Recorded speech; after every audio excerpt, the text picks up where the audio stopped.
The Game of Thrones franchise might be associated with the hit TV show today, but 28 years ago, when A Game of Thrones was published, it put the fantasy story on the map. Written by George R. R. Martin, A Song of Ice and Fire is one of the most influential fantasy book series, and while there are some harsh realities of reading it today, it's still an enduring work we can't stop returning to. George R. R. Martin still hasn't finished the books. George R. R. Martin standing in front of a wall with the Game of Thrones and HBO logos on it.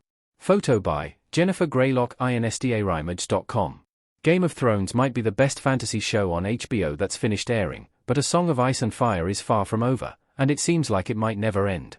Martin has been teasing The Winds of Winter, the next installment of Asoyaf, for many years, but it seems that fans are no closer to finally seeing his vision realized on the page.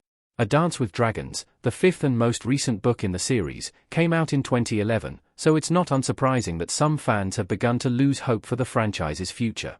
Though the TV show expanded beyond the books and did the best it could to predict what would have happened next, it would be thrilling to see Game of Thrones reach its conclusion. Things only get worse for the Starks. The Stark family preparing to welcome the Baratheons in Game of Thrones. A fan-favorite house in Westeros, the Starks are one of the first families the reader is introduced to, and it's likely because it's so easy to get attached to them that Martin puts them through so much. Almost immediately separated from each other and then forced into some of the worst situations imaginable. The Starks who do make it out of the story alive do so through a trial by fire. While it's an effective through line to keep the reader guessing how the children will find each other again and who they'll be when they make their way back north, the sheer weight of the tragedy that follows House Stark is borderline unbelievable at times. Tyrion Lannister becomes a lot less likable. Tyrion Lannister, Peter Dinklage, in Game of Thrones Season 1. It's easy to empathize with and relate to Tyrion in both the books and TV show, as the Lannisters treat him horribly, and he's constantly experiencing prejudice from everyone around him. However, there are many instances when Tyrion doesn't let his experience push him to be kind to others, as he plays people against each other and is staunchly out for himself in many moments throughout the story. Tyrion uses the fact that he's been hurt and abused, which was never justified, as a reason for him to visit the same treatment on others, making it harder to like him than we might remember.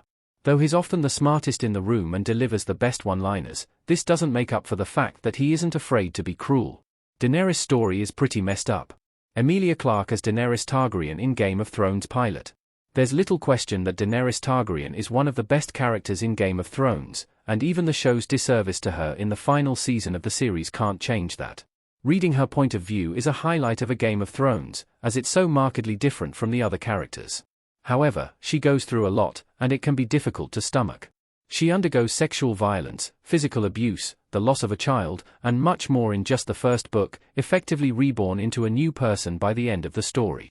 Game of Thrones left out details about Daenerys from the books, as there are some moments from Martin's text that would have been upsetting to show on screen, even by the show's standards. It takes a long time to get to the magic of the story. Daenerys with her baby dragons breathing fire at the House of the Undying in Game of Thrones. One of the reasons that the TV series, Game of Thrones, became so popular, sparking a fantasy renaissance on television, was that the magical and otherworldly elements of the story take a back seat to the political intrigue and character work. This is the same in the books, as there are hints of magic and mystery throughout A Game of Thrones. They are not fully explored until the end. For a series so firmly set within the fantasy realm, the biggest sources of magic, like the dragons, White Walkers, and eventually sorcerers, aren't as important in the first book. This makes sense, as Martin has to do a lot of heavy lifting in terms of world building, setting the stage for the saga to come. Martin isn't as critical of the unbalanced dynamics as he could be. Cersei in The Laws of Gods and Men episode of Game of Thrones.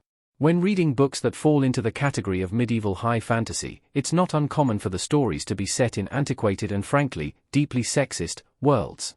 Martin draws attention to these unbalanced dynamics and sees his characters struggle within them, but the author could go further in untangling the deeper issues that create the patriarchal society so much of high fantasy revolves around. This isn't to say that there aren't incredibly strong and complex female characters throughout A Song of Ice and Fire, as Martin gives all his characters their due. However, he doesn't do enough to challenge the systems that are set up to keep all the characters trapped in the unfortunate circumstances they wish to escape. Instead, he mines them for their inherent drama, which is, of course, exciting. Many of the heroes have the same characterization. Sean Bean as Ned Stark in Game of Thrones.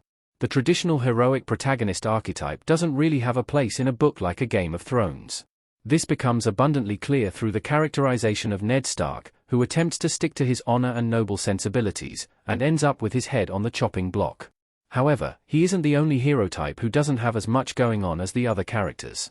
Most of the characters with the best POV in the Game of Thrones books are the morally ambiguous individuals whose actions are unpredictable. The people who live by a strict code, like Ned, Brienne, and Jon, are all easy to root for, but they fall victim to the same pitfalls and embody similar tropes at times. Often too trusting while deeply stubborn, the heroes can feel a little interchangeable. There are many unresolved mysteries. Jon Snow with the sea behind him in Game of Thrones. Part of the reason that cliffhanger and mysteries have come to define the legacy of A Song of Ice and Fire is that the books are unfinished. However, certain plot points from the first novel still hang over the heads of readers and fans. While the TV show attempted to answer some of these questions, it would be much more satisfying to learn this from the books. One of the biggest examples of this is the motivations and desires of the White Walkers, who are primarily referred to as the Others. It's their actions that set the scene for the book, but Martin hasn't delved deep enough into what sparked their return to the Land of Men and what their ultimate plan is, as it's likely different from the battle portrayed in the show. The cultures outside Westeros aren't as well developed. Jason Momoa as Khal Drogo with paint on in Game of Thrones. Most of A Game of Thrones takes place in Westeros, with Dany serving as the primary perspective of the world across the Narrow Sea through her time traveling with the Dothraki. While the Dothraki are more fleshed out because Daenerys spends so much time with them, even they aren't portrayed with as much